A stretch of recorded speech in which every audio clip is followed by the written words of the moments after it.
All right, everybody. I want to see if we're out there live. Hopefully you can see us right now. We're in Holistic Health and Wellness 360. If you're joining us, just give us a little hello out there or a like. Let us know that you're here. And we're going to go ahead and get started. So I want to welcome everybody to our little chat for today. I'm Suzanne Monroe. I'm founder of the International Association of Wellness Professionals. And we're here with Be Well 12 Live, where we're having 12-minute coaching chats that are designed to help you to stay well right now, to stay grounded and centered. And we're sharing powerful tips that you can do in just 12 minutes a day. You know, because we're experiencing lots of shifts right now and transitions, both big and small across the globe. And all these things can cause us to be completely out of balance. And a lot of people right now are wondering, how do I stay healthy? How do I stay well?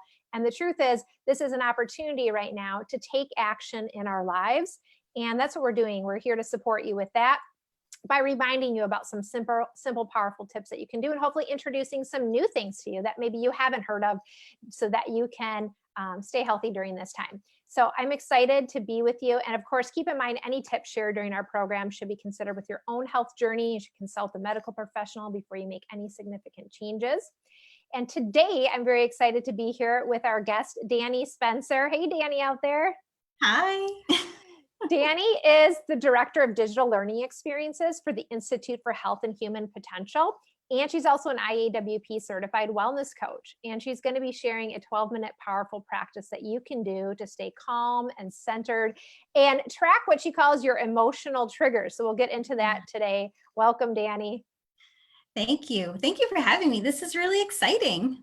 Yeah. I'm so glad you're here and that we're connecting with you. And before we kind of dive into your tip, I always want, for listeners out there just to get to know you a little bit more, hear about your journey. Tell us a little bit about how you became passionate about wellness in your own life and how you decided to become a wellness coach.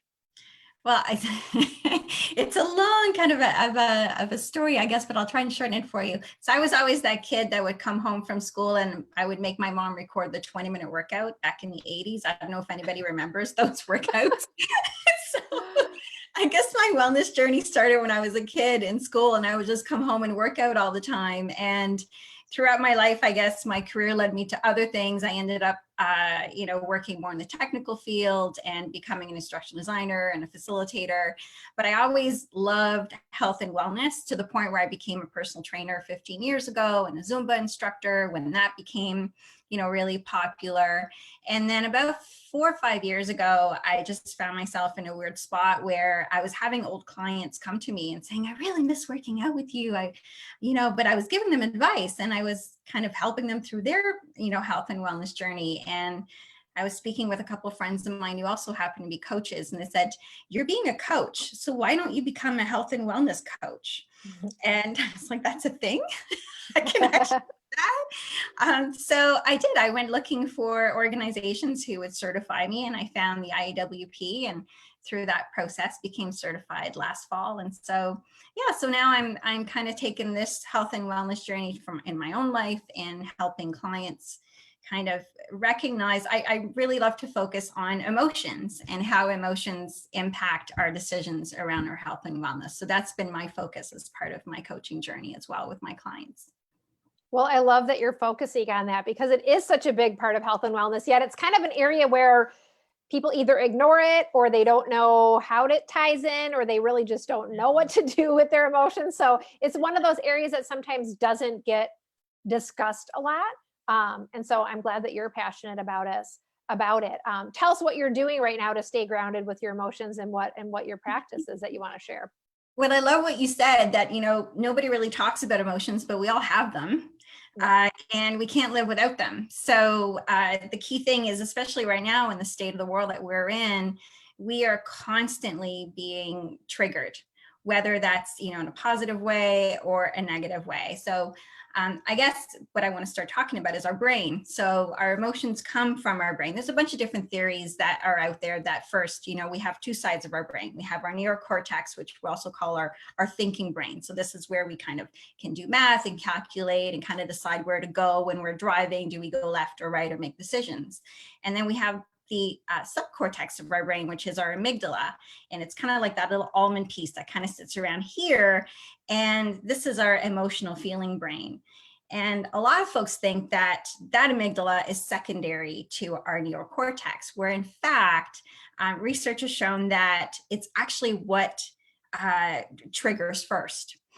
So it's constantly looking for threats. It reacts 100 times faster than the neocortex. And out of the two sides of our brain, so we're talking about neocortex and the amygdala, only one can be in that driver's seat if you think about it at the same time. So in a moment like right now, where everybody's on high alert, we're, coming near people, we don't want to come too close, we don't know what's going to happen with our jobs, we're not quite sure what's happening in the state of the world overall. Is our family going to be safe? We are constantly looking for threats, regardless or not, whether or not we're conscious of it. And so what I'd like to kind of talk to you guys about is, how do we recognize that we could be triggered even a little bit? And how do we kind of keep track of that? So I guess the first thing I want to mention is that when someone is triggered, a trigger is essentially an emotional reaction to anything that gets us going. So whether or not that's a surprise party and you're like, "Woo, yay, I'm happily triggered," or whether or not you've been gone for a week training, you come home with all your bags and you're so excited to see your family, and you walk through that back door and there's a bunch of shoes in the way and you can't get in, and all of a sudden you're annoyed because you can't get in and you can't greet your family the way that you wanted to. So you start getting really frustrated and you start yelling, "Well, will you come move your darn shoes out of the door?" That is actually a trigger. The thing is that when your family hears you, when you're coming into the door and you're yelling at them to remove your shoes, they're not thinking, "Oh, I bet your mom was really wondering, she couldn't wait to get home and hug me. I'm so happy she's here yelling at me to remove my shoes." That's actually a negative impact because, we're triggered in the moment. And my reaction would be to yell at my family to remove the shoes rather than stopping and just managing that trigger in the moment so that I could have the impact that I want to have with my family. So I guess one of the first things I want to talk to you, my tip has kind of like 4 different steps. And one of the first steps that I'd like for everyone to kind of learn to recognize is, how does your body respond to a trigger? So as an example, before I came on the call with you today, Suzanne, my body was responding to a trigger. I was a happy trigger, but there's some excitement going on with me right now. So I can feel, I'm a little flushed in my face. My heart rate is probably slightly accelerated. My palms might be a little sweaty. For somebody else, it could be something completely different, right? So, but for me, that's kind of how I would recognize whether or not I'm emotionally heightened, I'm emotionally triggered in some way. So the first thing I'd like people to know is, how does your body react? So can you feel when you're stressed? Can you just kind of stop and take that moment and recognize, okay, I might be a little triggered right now. I might be a little emotional about something, whether or not that's a good or a bad thing. The second thing is, what's going on in your head? So, what story are you telling yourself? Is this good or bad? Are you being nice or are you being mean? Are you thinking the worst about what could be happening in the moments? And a perfect example around that is if you're driving your car down the road and somebody cuts you off. Are you getting automatically upset with that person because they cut you off? Or can you kind of step back and say, yeah, that was kind of crappy. But maybe that person's trying to get to the hospital to see someone who's sick. Or maybe there's something more important than what's happening with me right now, which is just me driving down the road in my car. So trying to change the story in your head of what could be happening. And then write down the trigger. What is it that could be happening to you? And what I mean by that is, when we're triggered, there's always an emotional response to it. So in the moment of, perhaps when you walk, I'll give you another example that happens to me often. My daughter moved back from college. And so, one of the things that's happening right now is she loves to just place her dishes on the counter and not put them in the dishwasher. So I get triggered by that, and I just kind of have to stop and go, okay, what is that emotion? Am I not feeling respected? Do I not feel like she, do I feel like maybe she doesn't think I work hard enough? Am I making a story that she's lazy, or maybe she just doesn't know how mom likes to stack the dishwasher? So those are so name the emotion associated perhaps with your trigger. See if you can maybe connect it to especially right now in these times, is it, are we lacking autonomy? Are we lacking order, peacefulness in this moment with, COVID-19 happening? And I bet you a lot of us are working at home with our spouses and our kids are running around. There's all these people that we're not used to having. I know I am. And, those are all the emotions that are probably tied to all the triggers that I'm experiencing in the moment. And then the last thing is, the best tip that I could give you to overcome that trigger would be the best antidote to cortisol is gratitude. That's kind of what I like to say. So once you've named your trigger and you know that that's what's happening in the moment for you, ask yourself, what are you grateful for? Try to get yourself out of that negative mindset if that's where you're at. And then because of the state that we're at, this is something I've just added to ask my clients, what are you proud of today? Because I find that ask yourself that question, because we're in such a state right now with COVID-19 and everything happening in the world that I think we forget that we're doing so much that's different than we were doing a month ago. And so we may even find ourselves getting so frustrated trying to teach our kids school, keeping the house clean, managing our spouses, our partners, dogs, cats, whatever it is we have to do, that we forget to actually thank ourselves for all the great work that we've done.